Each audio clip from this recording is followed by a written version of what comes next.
কাউকে মানসিক কষ্ট দিচ্ছেন, খুব যত্ন করে দিন যাতে কেউ টের না পায়। তবে নিজেকেও একটু তৈরি রাখবেন ভবিষ্যতের জন্য। হ্যালো, আসসালামু আলাইকুম সবাইকে। কেমন আছেন আপনারা সবাই? আশা করি সবাই অনেক ভালো আছেন। আর আজকে আমি চলে আসলাম আমাদের খরগোশের একটা ভিডিও নিয়ে।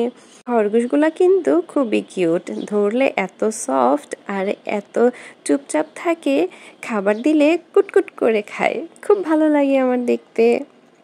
আর আপনাদের সাথে যে বিষয়টা নিয়ে আলোচনা করছিলাম, যে কষ্টগুলো কাউকে দিচ্ছেন, দুনিয়াতে তার পুরোটা না হলেও মিনিমাম 1/3 ভোগ করে যেতে হবে যে আপনাকেও। গোলাকারী পৃথিবীতে আপনার দেওয়া কষ্টগুলো ঘুরে ফিরে কিন্তু আপনার কাছেই একদিন না একদিন ফেরত আসবে। আপনি নিজেই অনুশোচনায় ভুগতে ভুগতে একটা সময় শেষ করে দিবেন নিজেকে, হয়তো যেটা আপনার সো-কল্ড ইগোর জন্য ওই মানুষটার কাছে ক্ষমা চাইতেও পারবেন না। সবার মনে রাখা উচিত, মানুষের দীর্ঘশ্বাস খুব খারাপ। সামনে এগোতে গেলে শেকলের মতো পা জড়িয়ে টেনে ধরে।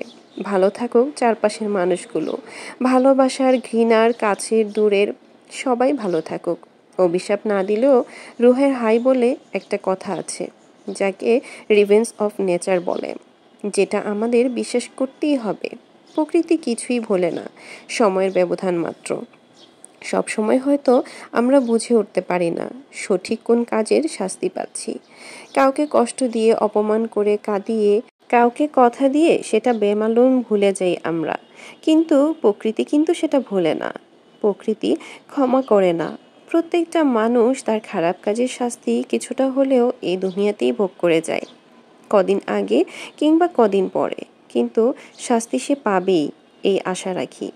এমনকি এই মুহূর্তে আপনি যার সাথে ইচ্ছাকৃত অন্যায় করে নিজেকে জয়ী ভেবে বেশ ফুরফুরে মেজাজে আছেন, মনের আনন্দে ঘুরে বেড়াচ্ছেন, সে হয়তো প্রতিবাদ করবে না, কিন্তু তার নীরবতা, কষ্ট থেকে আসা দীর্ঘশ্বাস আপনার সাথে বোঝাপড়াটা সঠিক সময়ে করে নেবে।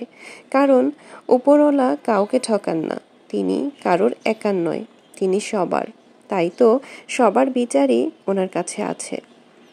আমরা হয়তোবা সেটা ক্ষণিকের জন্য ভুলে যাই। এই কথাগুলো আসলেই আমাদের বাস্তব জীবনের কথা। আমরা মানুষরা অনেক সময় ভুলে যাই কার সাথে কি করছি, অথচ দিন শেষে আমাদেরই কিন্তু তার হিসাব ফিরে পেতে হবে।